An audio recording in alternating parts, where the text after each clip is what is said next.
வாழ்த்துவோம். முதல்வராக பதவி ஏற்றிருக்கிறாரு, மனதார வாழ்த்துவோம். மாற்றங்கள் நடைபெறும்னு எல்லோரை போல நாம் எதிர்பார்க்குறோம். நிச்சயமாக நடக்கும்னு நம்புகிறேன். இன்றைக்கி அவர் வெளிப்படையாக தவறுகளை அனுமதிக்க மாட்டேன், முறைகேடுகளை அனுமதிக்க மாட்டேன்னு சொன்ன செய்தி ஒரு பெரிய செய்தி. அதனால் உங்களை போல மக்களை போல நானும் எதிர்பார்க்குறேன்.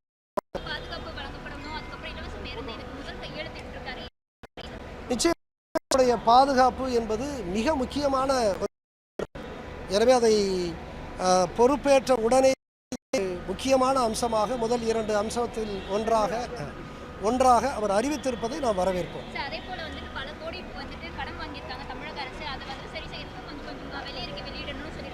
நிச்சயமா இது கடன் இருப்பது என்பது யதார்த்தம், உண்மை. அந்த கடனுக்காக ஆண்டுதோறும் பல்லாயிரக்கணக்கான கோடி ரூபாயை வட்டியாக கொடுக்க வேண்டியிருக்கிறது என்பது உண்மை. அது மிகப்பெரிய ஒரு சவால்.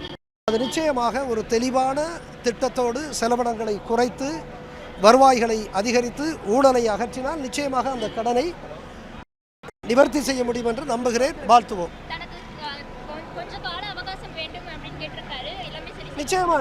நிச்சயமா எந்த ஒரு இவ்வளவு பெரிய ஒரு சவாலான அந்த பொறுப்பிலே ஒரு மாற்றத்தை உருவாக்க வேண்டும் என்று சொன்னால் கால அவகாசம் நிச்சயமாக தேவைப்படும். யங்ஸ்டர்ஸ் அதிகமாக சப்போர்ட் பண்ணுறாங்க, கேபினெட்ல யங்ஸ்டர்ஸ் நிறைய இருக்கிறாங்க. யங்ஸ்டர்ஸுடைய தாக்கம் இந்த கேபினெட்ல எந்த அளவுக்கு இருக்கு? நிச்சயமாக அது இளைஞர்கள் நிச்சயமாக ஒரு லட்சிய தாகத்தோடு இருப்பார்கள். அதனால் மகத்தான மாற்றங்களை உருவாக்க முடியும் என்று நம்புகிறேன்.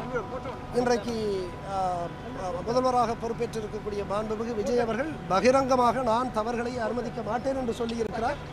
அது ஒரு பெரிய செய்தி.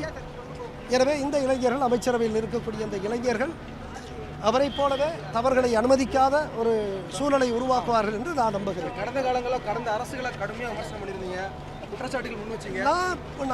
நான் ஒரு அரசியல்வாதி அல்ல.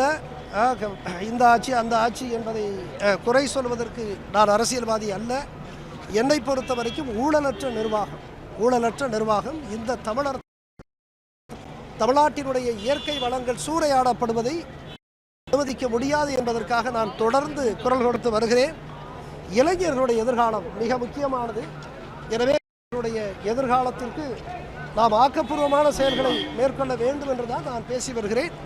எனவே மற்றவர்களை, எந்த அரசியல் கட்சிகளையும் குறை சொல்ல நான் விரும்பவில்லை. திருச்சி கிழக்கில் சகாயம் அவர்கள் போட்டியிடுவார்னு ஒரு தகவல் பரவுது, எந்த அளவுக்கு உண்மை?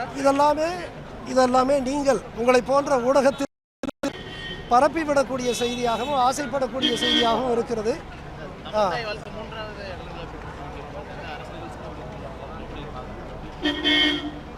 தமிழ் தாய் வாழ்த்து சார், தமிழ் தாய் வாழ்த்து 3வது பாடி இருக்கு. ஃபர்ஸ்ட் வந்தே மாத்திரம், அப்புறம் நேஷனல் ஆண்டம், அப்புறம் தமிழ் தாய் வாழ்த்து. இது உள்ளாகுது.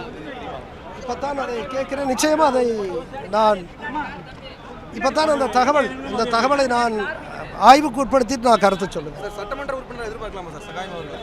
நான் சமூக பணி, இந்த தமிழ் சமூகத்தை நான் ரொம்ப ஆழமாக நேசித்தவன். அதற்காகத்தான் ஒரு கடினமான நேர்மையான லட்சிய பயணத்தை மேற்கொண்டேன். அதற்காகத்தான் IAS பதவியை தூக்கி எறிந்தேன்.